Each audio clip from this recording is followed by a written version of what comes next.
আমার বাপ যেদিন মারা যায়, বাপের মৃতদেহ সামনে থুয়ে সগলি আমি কষ্ট। আমার বাপ যার কাছ থেকে টাকা ধার লিছে বা যাই যাই টাকা পায়, সগলি আমার কাছে জানাবেন, আমি সগলি ঋণ শোধ করে দেবো। এই কথা শোনার সাথে সাথে আমার বোন হাত ঝাঁকিতে বলল, ভাই তুই শোধ করবো কেঙ্গা করে?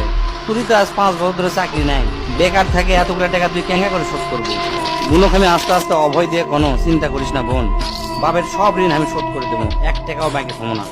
পরের দিন সকালে ঘুমোর থেকে উঠতে না উঠতেই দরজা খুলে দেখি বারান্দার 4-5 জন লোক বসে আছে, পাওনাদার। দেখে আমার গাও ঘামে উঠলো। অকেরে কি কমো, আমার মুখের ভাষা আসলো না। রাতটা ঠিক মতো পার হবার দেয়নি, আসে হাজির। সামনে যাতে একজন খাড়া হলো, খাড়া হয়ে হামাক করছে, আমি অমুক ব্যাংকত থেকে আসছি, আপনার বাপ তার বেটা বেটির নামে 20 লাখ টাকা ব্যাংকত থুয়ে গেছে, তাড়াতাড়ি ব্যাংকত আসেন।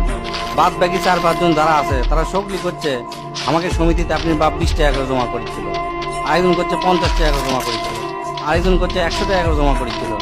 এল্লার টাকা নেওয়ার জন্য আমাকে সমিতি অফিসে আসেন। পরে সব হিসাব করে দেখি বাপ আমাকের জন্য প্রায় 37 লাখ টাকা জমি হয়ে গেছে। টাকাগুলা হিসাব করতে করতে আমার একদিন রাতের কথা মনে পড়ে গেল। ওই রাতে আমি আমার বাপক কষ্ট, আপনি ক্যাঙ্কা বাপ, আমাকে ভবিষ্যতে আপনি কোন চিন্তা আছে? আপনি লাগাতে বাপ আমাকে দরকার নাই, কোনো টাকা পয়সাই দেন না আমাকেও, আমরা চলমো ক্যাঙ্কা করে। বাপ তখন মুস্তি হাসে কষলো, আমি আমার সাধ্য মতো চেষ্টা করেছি, সময় হলে সব বুঝবার পারবো। সেদিন ওই বাপের মুস্তি হাসে আমি বুঝবার পারিনি, সেই দিন রাজ ঠিকই আছে, কিন্তু বাপটা আমার নাই।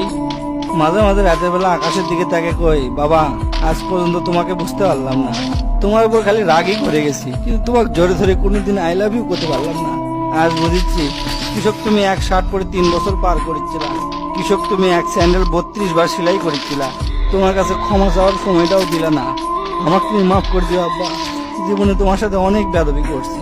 তার কয়েকদিন পর খোঁজ দিয়ে দেখি আমার বাপ কারো কাছে 1 টাকাও বাকি করেনি, 1 টাকাও ঋণ করেনি, বরঞ্চ অনেক মানুষক টাকা ধার দিছে, তারা এসে দিয়ে গেছে।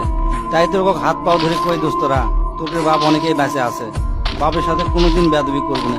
বাপ যে কি ভালোবাসে এখন বুঝবি না, পরে বুঝবো দোস্তরা।